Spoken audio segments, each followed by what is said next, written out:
ஞானானந்தமயம் தெய்வம் நிர்மலஸ்படிகாகிருதியும் ஆதாரம் சர்வ வித்யாநாமயக்ரீவம் பாஸ்மகே. நமஸ்காரம். நேயர்கள் அனைவருக்கும் அஸ்ட்ரோ கேஎஸ் ஐயங்காரின் பணிவான நமஸ்காரங்கள். அஸ்ட்ரோ டிவி நேயர்களுக்கு அஸ்ட்ரோ கேஎஸ் ஐயங்காரின் பணிவான நமஸ்காரங்கள்.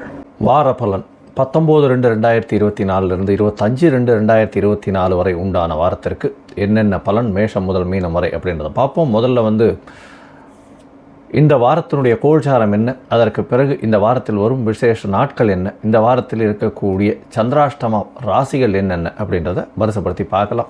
முதல்ல இந்த வாரத்தின் கோல்சாரம் என்ன அப்படின்னு பார்க்கும்போது, காலபுருஷ தத்துவத்தின் முதல் ராசியான மேஷ ராசியில் குரு பகவான், 6ஆம் இடம்னு சொல்லக்கூட கன்னியில் கேது பகவான், 10ஆம் இடத்தில் சுக்கிரனும் செவ்வாயும், 11ஆம் இடத்தில் சூரியன் புதன் மற்றும் சனி ஆட்சி பெற்று சனி பகவான் இருக்கிறது. 12ஆம் இடம்னு சொல்லக்கூடிய மீனத்தில் ராகு பகவான் இருக்கார். இந்த வாரத்தில் அதிவேகமாக செல்லக்கூடிய கிரகம் அப்படின்னு சொல்கிற சந்திர பகவான் இந்த வாரத்தில் மிதுன ராசியில், அதாவது மிருகசீரிஷ நட்சத்திரம் 3ஆம் பாதத்தில் ஆரம்பித்து சிம்ம ராசி உத்தர நட்சத்திரம் வரலும் போகிறார். இந்த வாரத்தில் பார்த்தேனால் பல மாற்றங்கள் நிகழப்போகிறது. இந்த வாரத்தில் வரக்கூடிய நல்ல விசேஷ நாட்கள் என்ன அப்படின்னா, 20ஆம் தேதி அன்னைக்கு ஏகாதசி, அதாவது சுக்லபக்ஷ ஏகாதசி திதி, மாசி மாதத்தில் இது ஜெய ஏகாதசி அப்படின்னு பேர். இந்த ஏகாதசியின் விசேஷம் என்ன அப்படின்னா, சில பேருக்கு இந்த பூர்வ புண்ணியஸ்தானம் மூதாதையர்களுக்கு செய்ய வேண்டிய கர்மாக்கள் மூலியமாக சில சாபங்களோ பாவங்களோ வந்திருக்கக்கூடும். அது எல்லாம் விமோச்சனம் ஆகக்கூடிய ஒரு ஏகாதசி. அது பொதுவாகவே வைணவர்களுக்கு மிகவும் ஏற்றம். இந்த ஏகாதசி நாளில் முழு நாளும் உபவாசம் இருக்கிறது பெரிய விசேஷம். இந்த ஏகாதசியை கடைபிடிக்கிறதன் மூலியமாக மூதாதையர்கள் சாபம் நீங்கும், அதை தவிர பிரம்மஹத்தி தோஷம் நீங்கும் அப்படின்ற விசேஷங்கள்லாம் சொல்லியிருக்கு. இதன் பெயர் ஜெய ஏகாதசி அப்படின்னு பெயர். 21ஆம் தேதி இந்த மாதத்தில் 21/2/2024 அன்னைக்கு பிரதோஷ காலம்னு சொல்லும் பொழுதே சாயந்தரம் 5:45 6:15 வரலும் அந்த ஆர்த்தி காட்டக்கூடிய நேரம் பிரதோஷ காலம். பிரதோஷத்தில் விரதம் இருந்து பிரதோஷ கால பூஜை முடிச்சுட்டு போய் சாப்பிட்றது விசேஷம்.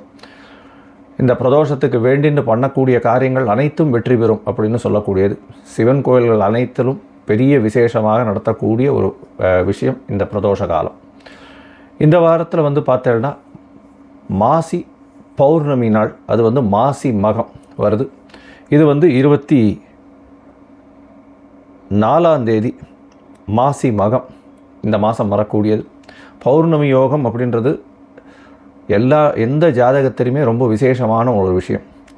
அதாவது சூரியனும் சந்திரனும் 180 பாகைகளில் இருக்கும் பொழுது அதீத சுபத்துவம் அடையக்கூடிய காலகட்டம்.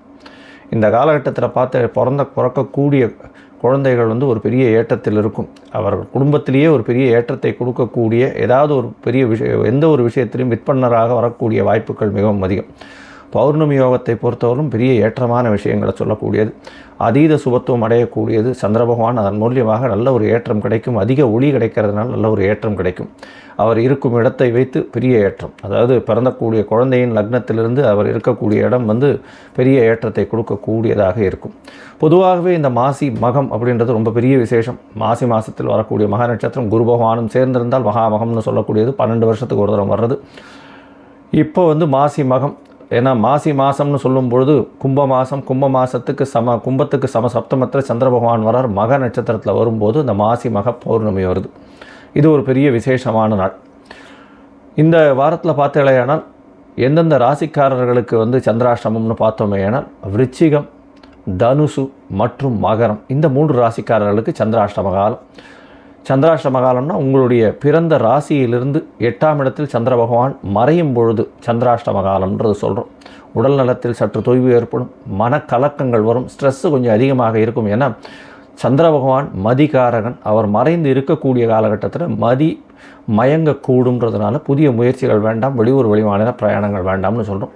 ஒருவேளை பண்ண வேண்டிய கட்டாயத்தில் இருந்தீர்களான அருகில் இருக்கக்கூடிய இந்த சிவன் கோவில்லையோ இல்லை விநாயகர் கோவில்லையோ அல்லிப்பூ, வெள்ளை அரளி இதெல்லாம் வாங்கி கொண்டு போய் கொடுத்துட்டு வர்றதன் மூலியமாக சந்திராஷ்டமத்தின் தாக்கம் குறையும் அப்படின்றத சொல்கிறோம்.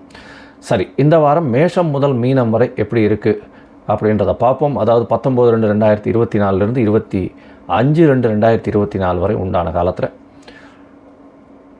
உங்களுக்கு என்ன காண்டாக்ட் பண்ணணும், அதாவது அஸ்ட்ராலாஜிக்கல் கன்சல்ட் தேவைப்படுமாயின் என்னுடைய மொபைல் நம்பர் ஸ்க்ராலிங்கில் போயின்னு இருக்கு.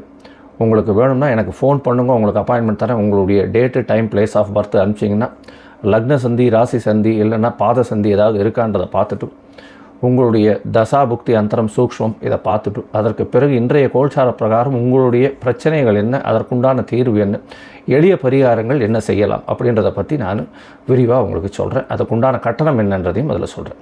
சரி, இப்போது மேஷம் முதல் மீனம் வரை 19/2/2024 25/2/2024 வரை உண்டான பலன்களை மேஷம் முதல் மீனம் வரை பார்க்கலாம். மீனம், பூரட்டாதி, உத்திரட்டாதி, ரேவதி இந்த 3 நட்சத்திரம் 9 பாதங்களை கொண்ட ராசி. ராசியின் அதிபதி அப்படின்னு சொல்லக்கூடியவர் குரு பகவான். ராசிக்கு 2ஆம் இடத்தில் இருக்கிறது விசேஷம். தனகாரகன் தனஸ்தானத்தில் இருக்கிறது ரொம்ப விசேஷம். தனஸ்தான அதிபதியும் 11ஆம் இடத்தில் உச்சம் பெற்று போயிருக்கிறது ரொம்ப விசேஷம். இதன் மூலியமாக பணவரவிற்கு பஞ்சமே இருக்காது, கவலைப்படவே தேவையில்லை. உங்களுடைய பேச்சிலும் நல்ல இனிமை இருக்கக்கூடிய காலகட்டம். உங்களுக்கு 7 சனி ஆரம்பிச்சிருத்து நடந்துன்னு இருக்குது. 7 சனி 12ஆம் இடத்துல 3 கிரகங்கள் இந்த வாரத்தில் இருக்குது. சனி, புதன் மற்றும் சூரிய பகவான் 3 கிரகங்கள் இருக்குது. 6ஆம் அதிபதி 7ஆம் அதிபதி உங்களுடைய ராசிக்கு 12ஆம் இடத்துல இருக்கிறதுனால பார்ட்னர்ஷிப் பிஸ்னஸில் சிறு சிறு செலவுகள் இருக்கக்கூடிய காலகட்டமாக இருக்கும். தேவையற்ற செலவுகள் மூலியமாக வெளியூர் வெளிமாநிலம் போகக்கூடிய வாய்ப்புகள் உண்டு. வீட்டை விட்டு பிரிந்து செல்லக்கூடிய வாய்ப்புகள் உண்டு. கணவன் மனைவிக்குள்ள சற்று பிரிவு இருக்கக்கூடிய வாய்ப்புகள் இந்த வாரத்தில் இருக்குது. இந்த வாரத்தில் பார்த்தாலேயானால் உங்களுடைய ராசிக்கு 7ஆம் இடத்தில் இருக்கக்கூடிய கேது பகவான் மூலியமாக பார்ட்னர்ஷிப் பிஸ்னஸில் ஒரு மனக்கசப்பு இருக்கக்கூடிய காலகட்டமாக இருக்கும். இருந்தாலும் அதை வெல்லக்கூடிய வாய்ப்புகள் மிகவும் அதிகம். உங்களுடைய ராசிக்கு 11ஆம் இடத்துல செவ்வாய் பகவானும் சுக்கிர பகவானும் இருக்கிறது பெரிய ஏற்றம். ஏன்னா 8ஆம் அதிபதி 3ஆம் அதிபதினு சொல்லக்கூடிய சுக்கிர பகவான் உங்களுடைய ராசிக்கு 11ஆம் இடத்தில் இருக்கிறதன் மூலியமாக உங்களுடைய முயற்சிகள் அனைத்தும் வெற்றி பெறும். முயற்சிகள் அனைத்தும் பணத்தை ஈற்றி கொடுக்கும், அதை தவிர லாபத்தை ஈற்றி கொடுக்கும். உங்களுடைய வெளிநாடு போகணும்னு யோசிச்சுட்டு இருந்தீங்களே ஆனால் கண்டிப்பாக வெளிநாடு போகக்கூடிய பாக்கியம் நிச்சயமாக இந்த வாரத்தில் இருக்குது. 11ஆம் இடத்துல உச்சம் பெற்ற செவ்வாய் இருக்கிறதன் மூலியமாக புதிய லேண்ட் வாங்குவீங்க, புதிய மனை வாங்கக்கூடிய வாய்ப்புகள் இந்த வாரம் நிச்சயமாக இருக்குது. உங்களுடைய ராசிக்கு 11ஆம் இடம் சுக்கிர பகவானும் இருக்கிறதுனால 2வது திருமணத்துக்கு பார்த்து கொண்டிருப்பவர்களுக்கு 2வது திருமணமாகக்கூடிய வாய்ப்புகள் இந்த வாரம் அமையிறது. இந்த வாரம் பார்த்தீங்கன்னா 19/2/2024 25/2/2024 வரை உண்டான வாரத்தில் சந்திர பகவான் உங்களுடைய ராசிக்கு 4ஆம் இடத்துல 19ஆம் தேதி அதிகாலையிலிருந்து 21ஆம் தேதி காலை ஒரு 8:30 மணி வரலும் இருக்கக்கூடிய காலகட்டமாக இருக்குது. இந்த காலகட்டத்தில் பார்த்தேனால் உங்களுடைய தாயின் உடல்நிலையில் சற்று பின்னடைவு இருக்கக்கூடும். படிக்கக்கூடிய மாணவர்களுக்கு நல்ல ஒரு ஏற்றம் இருக்கும். அதை தவிர பார்த்தேனால் முயற்சிகள் அனைத்தும் வெற்றி பெறக்கூடிய காலகட்டமாக இருக்கும். 4ஆம் இடத்தில் இருக்கக்கூடிய சந்திர பகவான் மூலியமாக உங்களுடைய இந்த இளம் படிப்பு படிக்கக்கூடியவர்கள் 10th வரலும் படிக்கக்கூடியவர்களுக்கெல்லாம் பெரிய ஏற்றம் கிடைக்கக்கூடிய காலகட்டம். இந்த 12th எக்ஸாம்லாம் எழுதுகிறவர்களுக்கெல்லாம் நல்ல ஒரு ஏற்றம் கிடைக்கக்கூடிய காலகட்டமாக இந்த வாரம் அமைய போகிறது. இந்த வாரத்தில் பார்த்தோம்னா 5ஆம் இடத்துல சந்திர பகவான் போகிறார். சந்திர பகவான் 21ஆம் தேதி காலத்தாலிருந்து 23ஆம் தேதி ராத்திரி ஒரு 8:45 மணி வரலும் இருக்கார். இந்த காலகட்டத்தில் 5ஆம் இடத்துல ஆட்சி பெற்று போயிருக்கிறதுனால உங்களுக்கு புதிய பதவி புகழ் அந்தஸ்து கௌரவம்லாம் வரக்கூடிய வாய்ப்புகள் நிச்சயமாக உண்டு. குழந்தைகள் மூலியமாக ஒரு பெருமிதம் வரக்கூடிய வாய்ப்புகள் இந்த மீனராசிக்காரர்களுக்கு நிச்சயமாக இருக்குது. இந்த வாரத்தில் உங்களுடைய ராசிக்கு 6ஆம் இடத்துல சந்திர பகவான் போகிறார். 6ஆம் இடத்தில் போகும்பொழுது பூர்ண சந்திர யோகம் அமையிறது, அதாவது பௌர்ணமி யோகம் அமையக்கூடிய காலகட்டமாக இருக்குது. குருவினுடைய பார்வையும் இருக்கிறதுனால அதீத சுபத்துவம் பெறக்கூடிய காலகட்டம். வேலையில் பெரிய ஏற்றம் கிடைக்கக்கூடிய காலகட்டம். குழந்தைகள் வெளிநாட்டுக்கு போகணும்னு பார்த்துட்டு இருக்க குழந்தைகளுக்கு நிச்சயமாக வெளிநாடு போகக்கூடிய பாக்கியம் இந்த வாரத்தில் அமைய போகிறது. இந்த வாரத்தில் பார்த்தோம்னா குருவுக்கு உண்டான சிறு சிறு பிரீத்திகள் பண்ணுறதன் மூலியமாக பெரிய ஏற்றம் கிடைக்கும்.